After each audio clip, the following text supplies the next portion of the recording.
Ada otot yang menyebabkan sakit di bahagian belakang mata atau di atas kening. Dan otot itu sebenarnya bukan di kepala. Yang paling teruk, makan ubat tahan sakit pun tak membantu dalam kes ini sebab ini adalah sakit mechanical. Tapi jangan risau. Dalam video ini, saya akan tunjukkan siri 3 senaman yang boleh melegakan sakit ini sepenuhnya dalam masa kurang dari 3 minit. Yang paling best, anda tak perlu jadi muda, kurus atau sangat fleksibel untuk ikut langkah demi langkah ini dan melegakan sakit ini dengan pergerakan yang betul. Sekurang-kurangnya, apabila otot ada titik pencetus, itu bermakna ia menyebabkan sakit rujukan. Ia mencetuskan satu kesakitan yang berlaku di bahagian lain badan yang terasa jauh dari puncanya. Ini adalah sakit miofasial yang sama. Dan yang menyebabkan sakit, rujukan di bahagian dalam mata, di sekeliling mata, di atas kening dan mungkin juga berkaitan dengan pening serta bunyi berdengung adalah otot E.com. Externocleido-occipital mastoidal. Tapi anda tidak perlu menghafal nama ini. Sekarang kita akan bercakap tentang langkah demi langkah yang selamat yang anda boleh lakukan walaupun ketika anda sedang mengalami serangan sakit. Jadi, senaman ini membantu otot mula untuk rileks. Ia adalah sejenis persediaan supaya kita dapat menyahaktifkan titik pencetus dengan cara yang lebih selamat dan kurang menyakitkan. Selain itu, senaman ini juga membantu meningkatkan peredaran darah dan sudah mula melonggarkan fascia. Ia adalah urutan pada lapisan permukaan, urutan yang lembut. E.com bermula di belakang telinga. Biar saya ambil monitor saya di sini untuk memastikan sama ada anda boleh lihat dengan jelas. O.A.com bermula di sini, di belakang telinga dan turun hingga ke permulaan tulang dada. Jadi inilah laluannya. Bahagian ini yang akan kita urut. Pegang dari depan dan belakang. Penting untuk anda sentiasa gunakan tangan dari sebelah yang bertentangan. Ia jadi lebih mudah untuk kita kawal. Okey? Pegang di sini. Dari depan dan dari belakang. Anda akan tolak dan tarik otot ini tanpa menekan, tanpa memaksa. Buat seperti anda sedang membuai otot itu. Tolak dan tarik dengan rentak yang paling menyenangkan, paling selesa yang anda boleh lakukan. Turunkan perlahan, ikut seluruh laluan otot ini. Kalau ada kesukaran, cuma ingat di mana ia bermula dan berakhir dan ikut arah itu. Naik perlahan, turun perlahan.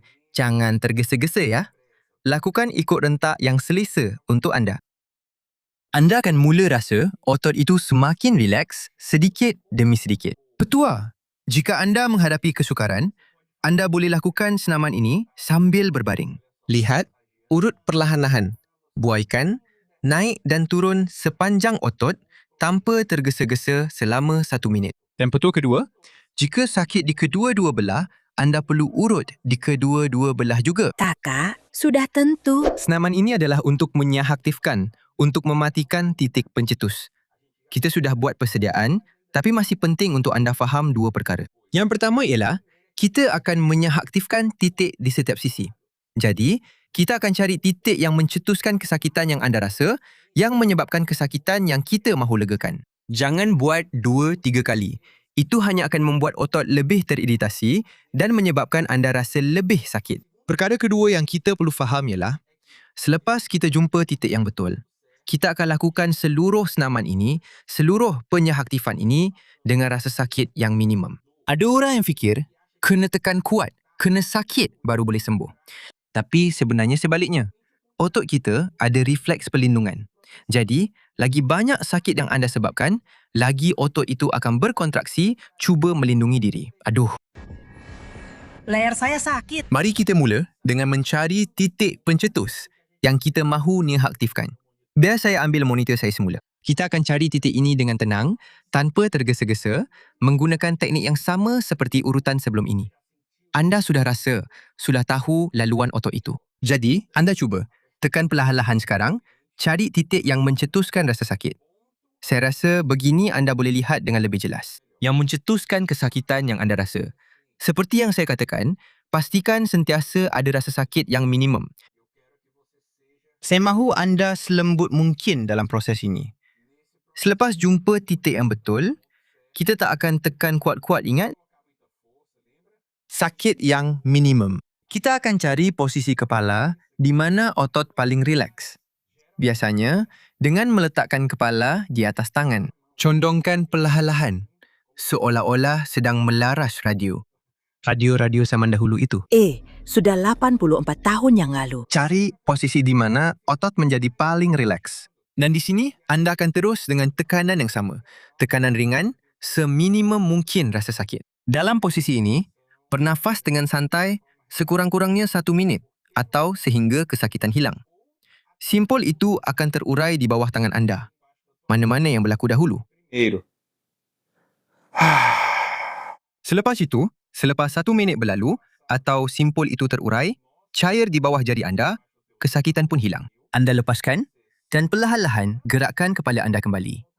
Anda pasti akan rasa kelegaan yang sangat besar, seolah-olah ia satu keajaiban. Saya tahu ia jelas, tapi kesakitan ini boleh datang dari mata. Jadi, terutamanya, jika anda mengalami perubahan penglihatan, sensitif kepada cahaya atau mata merah atau bengkak, anda perlu berjumpa dengan doktor pakar mata. Pakar mata. Senaman ini adalah untuk mengelakkan titik pencetus kembali, untuk mengelakkan kesakitan kembali. Ia adalah regangan yang selamat, lembut dan khusus untuk otot SCM. Kita akan gunakan dinding supaya anda boleh sandarkan tulang belakang dan kepala anda. Kita andaikan kita akan lakukan regangan senaman untuk sebelah kiri. Sakitnya di sebelah kiri dan otot SCM yang saya mahu regangkan adalah di sebelah kiri ya. Anda akan pusingkan kepala ke dinding, ke arah kiri, ke arah sakit, seolah-olah sedang melihat ke arah sakit itu. Dan kemudian, gerakkan kepala ke arah sebelah lagi, seolah-olah sedang melihat ke siling. Perlahan-lahan, sampai anda rasa mula gegangan. Dan di sini, kita akan habiskan gegangan ini dengan menggunakan hembusan nafas. Ketika kita melepaskan nafas, letakkan tangan di dada dan hembuskan nafas dengan perlahan-lahan. Anda akan rasa tarikan di sini, dari permulaan dada sampai hujungnya, belakang telinga. Cuba lakukan regangan ini dengan perlahan, tanpa menjauhkan kepala dari dinding. Regangan ini selamat tepat kerana itu. Perhatikan kepala saya. Saya tidak melebih-lebihkan pergerakan. Tiada risiko untuk saya menekan, menghimpit cakera, sendi atau saraf. Mari kita ulang semula, supaya kita tidak ragu-ragu. Sandarkan pada dinding, pandang ke arah bahagian yang sakit, biarkan kepala bergolek di dinding, kemudian pandang ke atas. Biarkan kepala meluncur, anda akan dengar kepala berbunyi shh, menggeser di dinding sehingga permulaan regangan. Dan di sini kita tamatkan dengan menggunakan hembusan nafas, tangan di dada, hembusan nafas yang perlahan. Teruskan dalam posisi ini, dalam regangan yang selesa ini, selama 30 saat. Seterusnya. Hey, ini memang sangat bagus. Dan untuk menjadi lebih baik lagi, penting untuk kita belajar cara melegakan tekanan pada leher. Saya tunjukkan cara mudah untuk melakukannya dalam video ini. Hanya klik di sini pada skrin. Dan untuk anda yang masih bersama hingga sekarang, apa yang telah bertambah baik dengan senaman-senaman ini? Saya berikan keseluruhan urutan ini sebagai hadiah. Tanpa potongan, tanpa gangguan, hanya untuk anda tekan main dan lakukan rutin lengkap bersama saya. Juga hanya perlu klik di sini pada skrin. Saya akan berhenti di sini. Salam hangat dan jumpa lagi.